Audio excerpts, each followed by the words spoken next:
Assalamualaikum warahmatullahi wabarakatuh. Halo teman-teman, selamat pagi. Semoga kita selalu sehat dan selalu dalam lindungan Allah Subhanahu wa taala. Amin ya robbal alamin. Perkenalkan, nama saya Desi Fitriani. Di sini saya akan mempresentasikan mata kuliah pengantar pembelajaran bahasa asing. Sebelum kita memulai pembelajaran, sebaiknya marilah kita membaca basmalah terlebih dahulu bersama-sama. Bismillahirrahmanirrahim. Baik teman-teman, langsung saja. Dalam pembelajaran, saya akan membahas materi tentang dasar-dasar teoritis pengajaran bahasa dan hakikat pembelajaran bahasa Arab sebagai bahasa asing. Dalam materi tersebut, yaitu terdapat 3 poin penting. Yang pertama, pengertian pembelajaran bahasa Arab.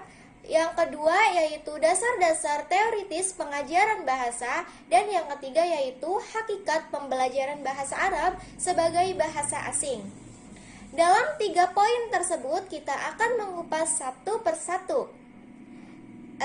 Baik, kita langsung saja akan masuk pada materi pengertian pembelajaran bahasa Arab.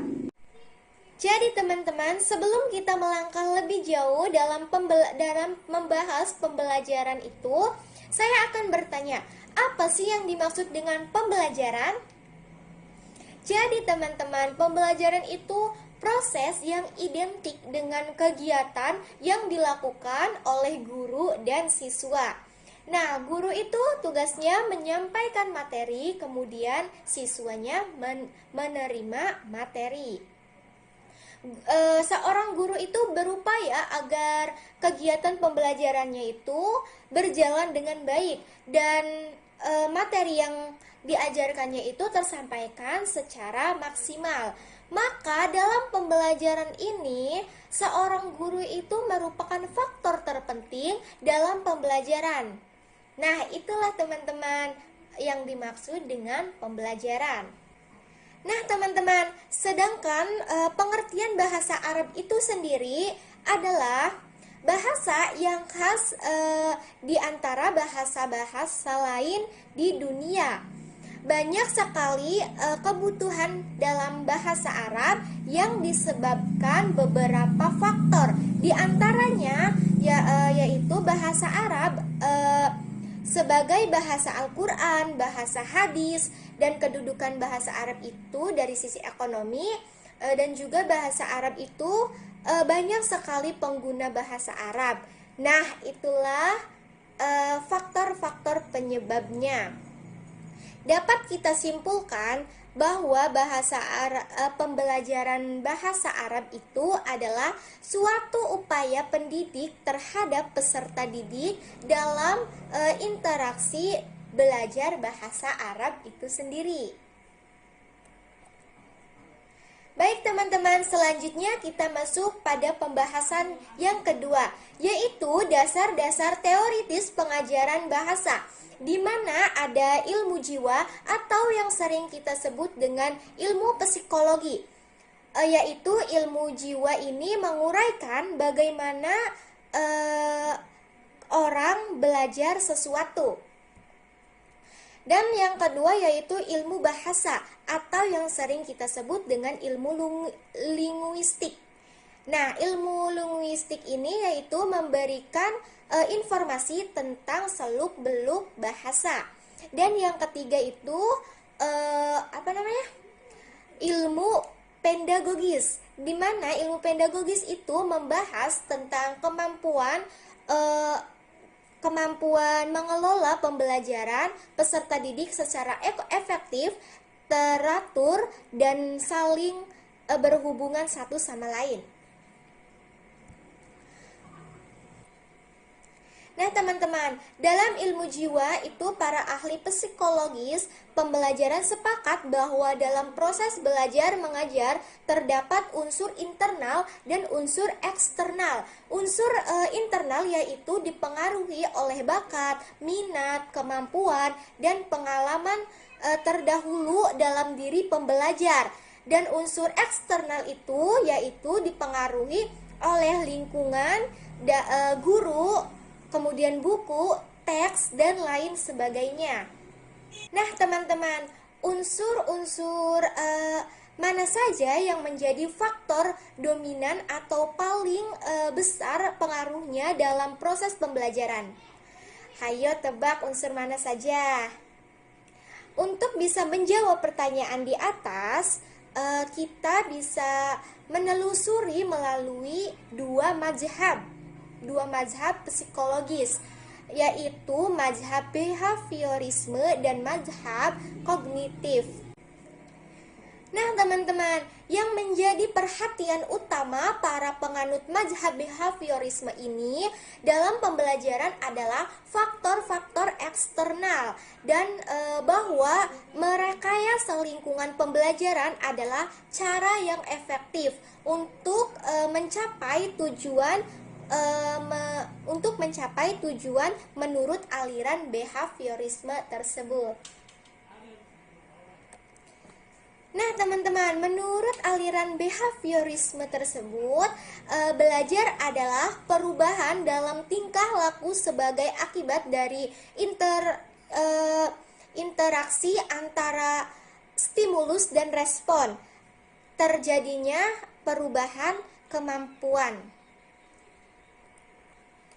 Nah, untuk merubah kemampuan, yaitu dalam bertingkah laku dengan cara yang baru adalah hasil interaksi. Kemudian antara stimulus dan respon. Mazhab behaviorisme ini melahirkan pendekatan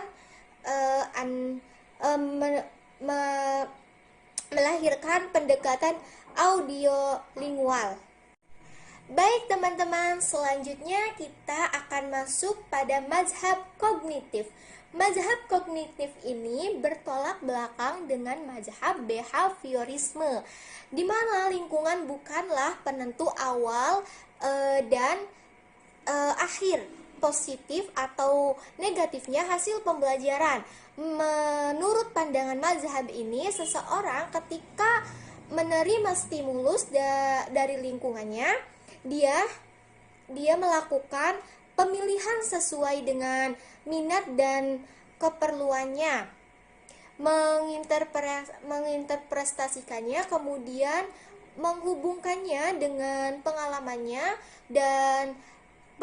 terdahulu. Kemudian barulah dia itu bisa memilih alternatif respon yang paling sesuai dengan dirinya.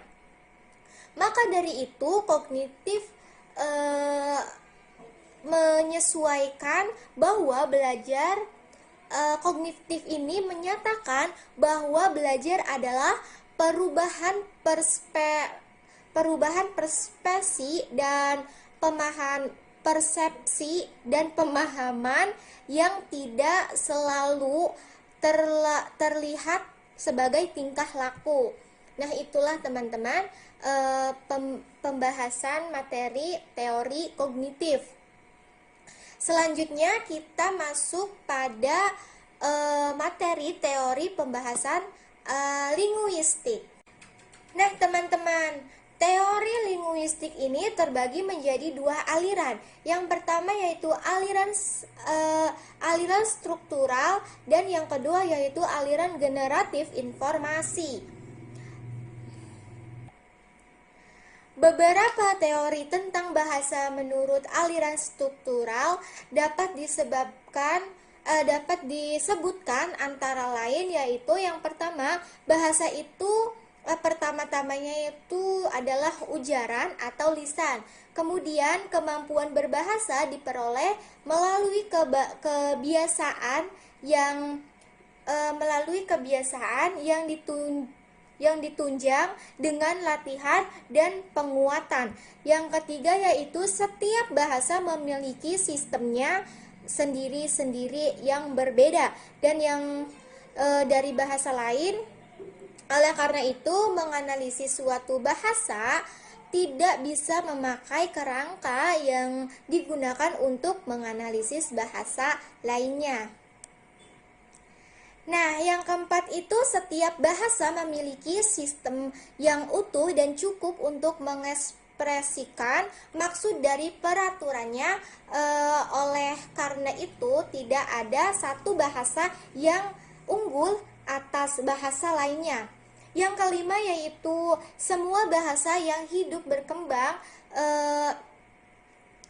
berkembang itu mengikuti perubahan zaman, terutama karena terjadinya kontak dengan bahasa lain. Oleh karena itu kaidahnya bisa mengalami perubahan.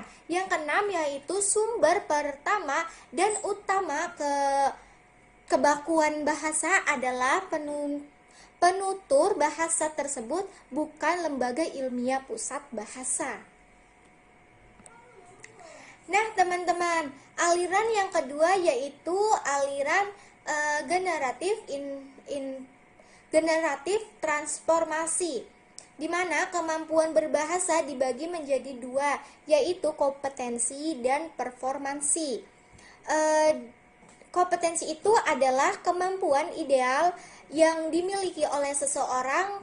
Penutur kompetensi menggambarkan pengetahuan tentang sistem bahasa yang sempurna, yaitu pengetahuan tentang sistem bunyi seperti fonologi dan sistem kata yaitu morfologi, kemudian sistem kalimat, sintaks, dan sistem makna yaitu semantik. Nah teman-teman, sedangkan performansi adalah ujaran yang bisa didengar atau dibaca, yang merupakan turunan seorang apa adanya tanpa dibuat-buat gitu teman-teman. Selanjutnya yaitu teori pedagogis, di mana teori pedagogis itu ilmu yang membahas pendidikan, yaitu ilmu pendidikan anak. Maksudnya itu pedagogis mencoba menjelaskan tentang seluk-beluk pendidikan anak dengan teori dan kajian yang secara teliti, kritis, objektif dalam mengembangkan konsep-konsep mengenai hakikat manusia, hakikat anak, hakikat tujuan pendidikan, serta hakikat pendidikan. Dimana ketika kita menjadi guru, kita itu harus mampu mengelola dan mengembangkan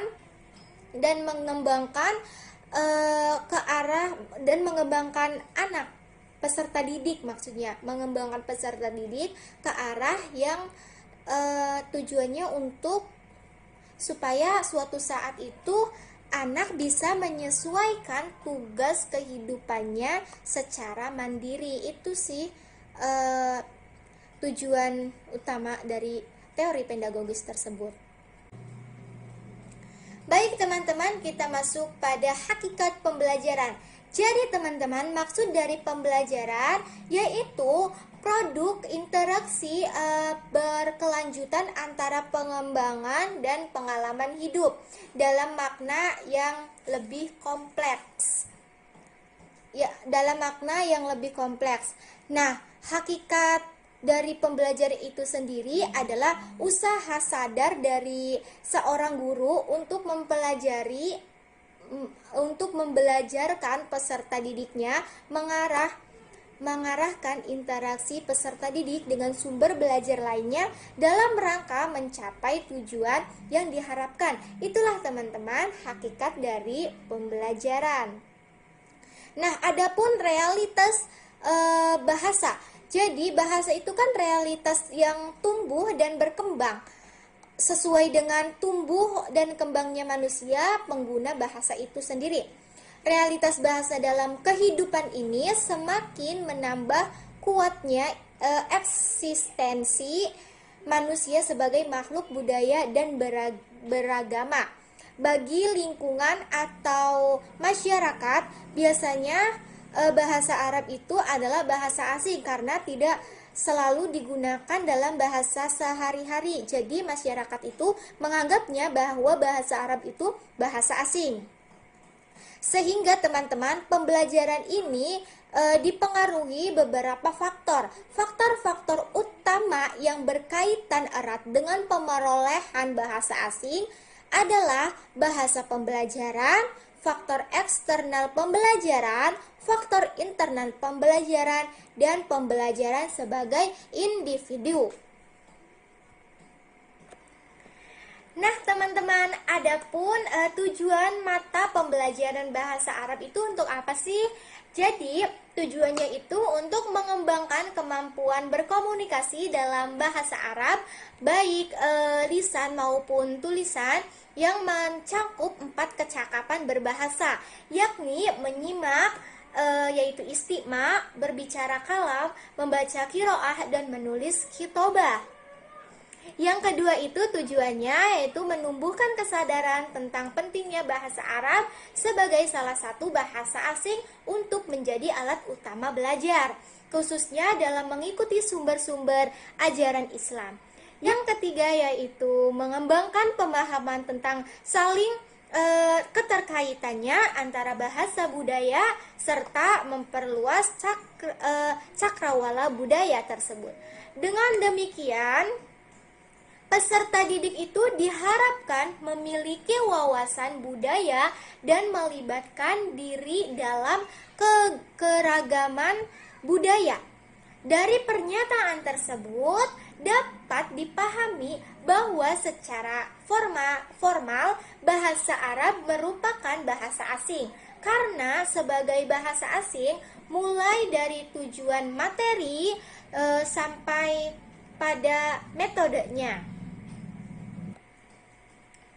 Jadi teman-teman, menurut pendapat saya bahwa hakikat pembelajaran bahasa itu adalah sebagai bahasa asing, yaitu usaha dari seorang guru untuk mengajari bahasa Arab kepada peserta didiknya dalam kedudukan sebagai bahasa asing, yang disebabkan karena peserta didik itu bukan merupakan bagian dari keluarga yang berbangsa yang berbahasa Arab, maksudnya itu seperti itu. Cukup sekian dari saya, kurang lebihnya mohon maaf. Tetap menjaga kesehatan dan patuhilah protokol kesehatan ini. Sekian dari saya. Wassalamualaikum warahmatullahi wabarakatuh.